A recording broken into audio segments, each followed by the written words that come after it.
do is I get a 15 and 5 foot view of the actual ramp, and I come up on it and I take the angles. And after I take the angles, I'm also looking for distresses, so things that are basically wrong, like your faults, your shatters, your cracks, your sag, even tilt. After I get my angles, I put all that in the computer, and then I also I input the faults onto into the computer.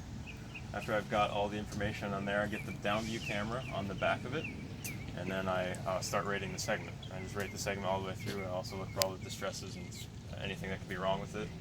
After I input that information, I get the opposite side's ramp, and then I just repeat the process till the whole neighborhood's done. So, in layman's terms, you're creating a map of the entire sidewalk system that exists in Port Orange. I'm pretty much inputting the data. I'm telling, this is the map, and what is wrong where on the map. Okay. So we're pretty much we're telling the city where is okay, where it's got some issues, and where they absolutely need to spend tax money. Okay.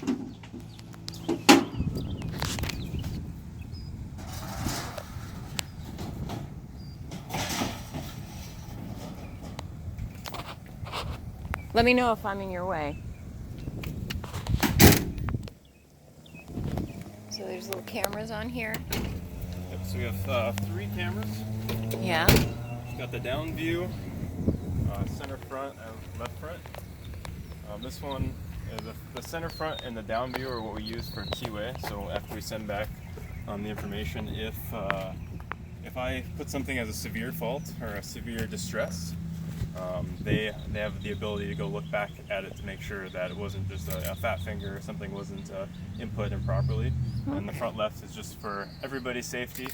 It's also got audio on there, so if we have any, hopefully we never have negative interactions, but we have the ability to capture anything that's going on around us. We also have a GPS puck that's pretty much tells us exactly where we're driving as we're taking the videos, and these also have GPS on them as well. We do have security lights to make sure that everybody knows where we're at on the sidewalk, so we don't accidentally bump into anybody. This also has an inverter and 2 batteries on it, so we do run a lot of tech off of it as we're cruising along.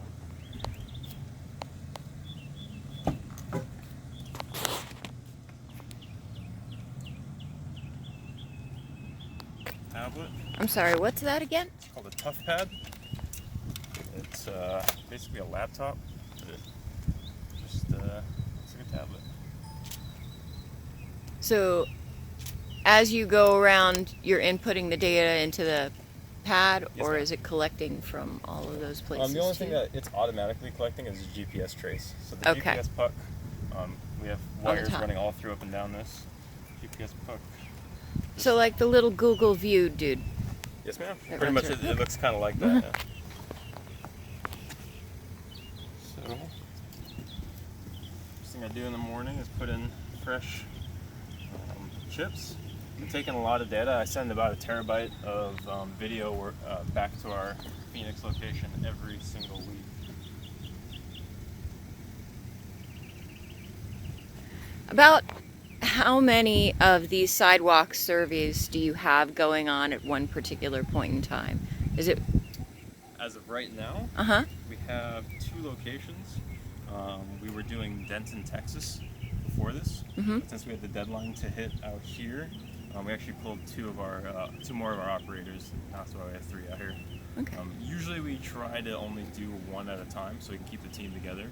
Okay. Because we're all out on the road. If we're all spread out by ourselves, if any problems come up, it's always better to have other people out there with you to, help you out. And plus, people get lonely on the road. They're just staying out here for weeks or months on end. How many of these sidewalk surveys does IAMS do a year? It depends on the length of the amount of segments that we have to do. I mean, I think we shoot for about 30 days on average. So I mean, if possible, we'd like to do 12 a year. If it's a really short survey, it depends on what the client wants. Sometimes we're only telling them, is there a ramp here, yes or no? Other times we're telling them where every single distress is, so that takes a lot more time. Is that what you did in Atlanta? Atlanta, we actually haven't started yet. Oh, you haven't? Atlanta's our next job. Oh, Yeah. wow. So we'll be going there as soon as we get done with this one, probably.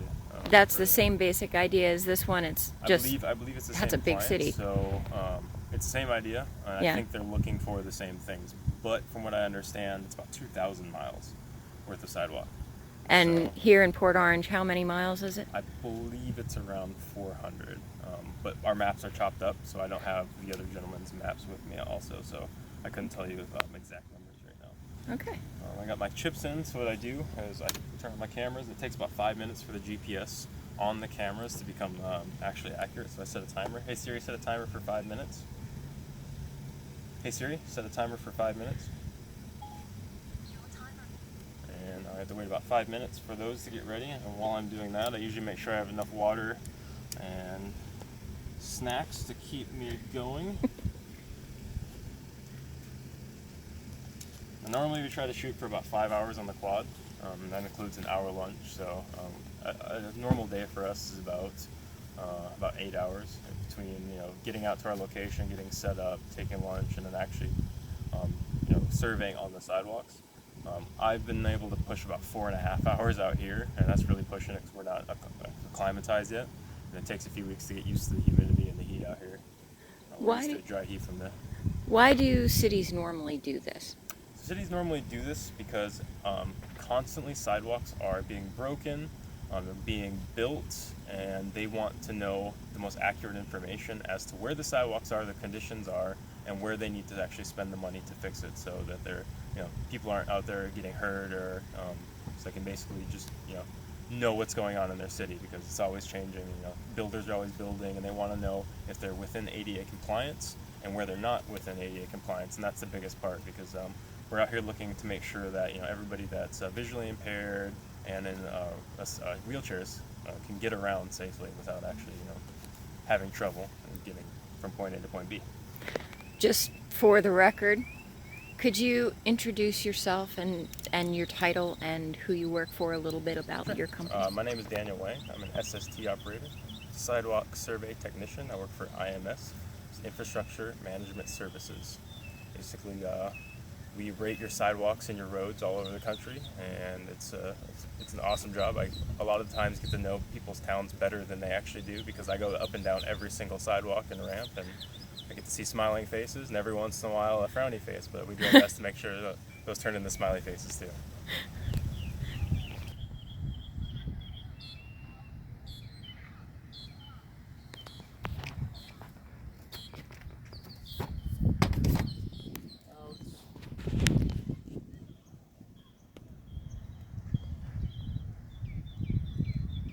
Format this size for my tab. Turn on my GPS, my move map. Looks like the neighborhood we're going up to is actually a little bit back where we were. We're going to take Airport Road back up, pull a left on Williamson, and it's not the first neighborhood, it's past the school. 540 is kind of like your general size on the sidewalk, and the biggest things that we're looking for are faults, cracks, sag, heave and tilt, shattered slabs, and texture. The texture would be something like this, where it's got a little hole pop out. I wouldn't call this a texture just because it's one tiny little spot, but when 10 to 15% of the actual slab has stuff missing on it, then we put it down as texture, so the city knows that there's something that they need to look into. And that, I guess I'll start with these first few ramps, and you just kind of follow the processes of what we're doing.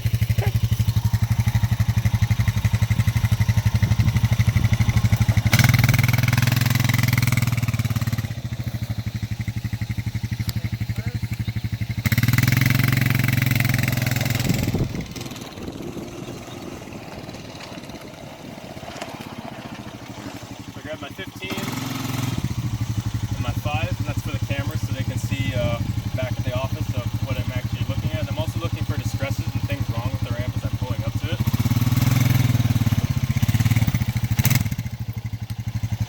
You're going to grab your angles. Now all of these ones, for anything over 12.5, we don't take the angle on, because generally a wheelchair can't get up with it, with the normal arm strength.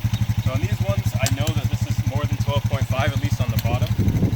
take the most extreme angle that we have. And generally, these are pretty flush always down at the bottom. And then your landing is another important place. The landing is where the wheelchair has to come to rest. And so landing, we want this to be as flat as possible so the person can come, relax their arms. And they also need at least a 32 by 32 inch space so they can turn the wheelchair and go whatever direction it is. 3, 3, 1, 2. And I just say these out loud. It makes it easier for me to remember when I come in and put them into the computer.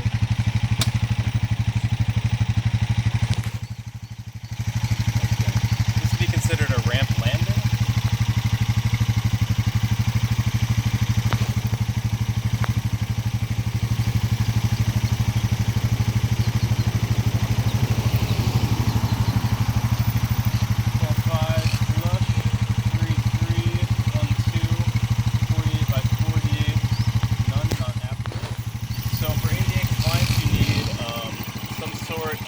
Visual impairments like truncated domes or tined, which is those lines that you see across them. So a lot of these ones, what we're pretty much telling the city is this is not up to the current ADA standards, and that they will need to at some point in time come out here and put in either truncated domes and or change the angles that are actually on the ramp. We're also looking for flushness on the lip of ramp and lip of gutter.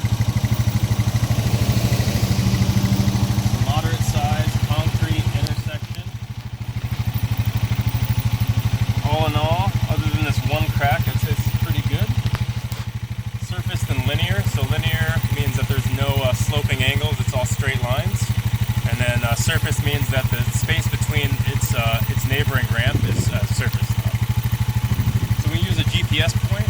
So I just press use GPS and it actually uses a GPS puck to mark the location of where this ramp is at.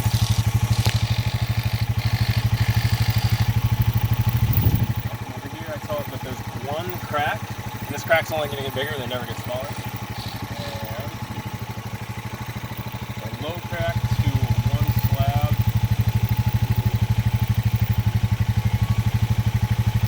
There's a crack? Where?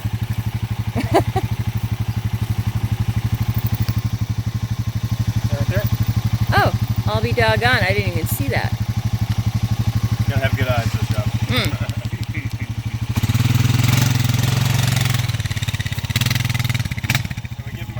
Camera, so they can also have a second view, second angle of the ramp.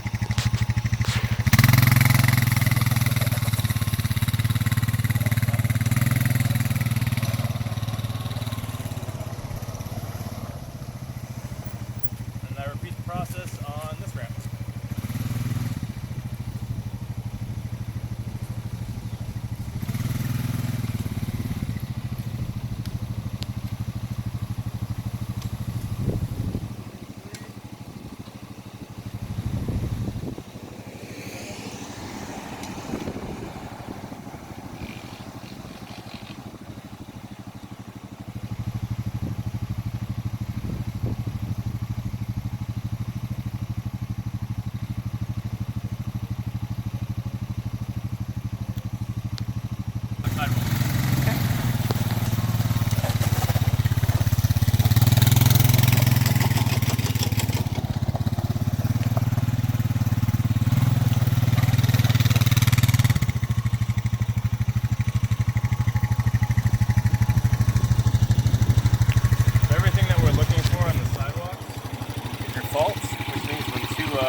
Sidewalks don't line up, and there's a little bit of a space between them. Shatters where there's 2 or more or at least 3 cracks. So one main crack with another one that's also cracked, so that makes at least 3 sections. That should be one. You sag tilt heave, which means that if one of the slabs is actually canted or turned in any angle that's not flush with the rest of them. Your cracks, which is just like a normal crack, a hairline. And then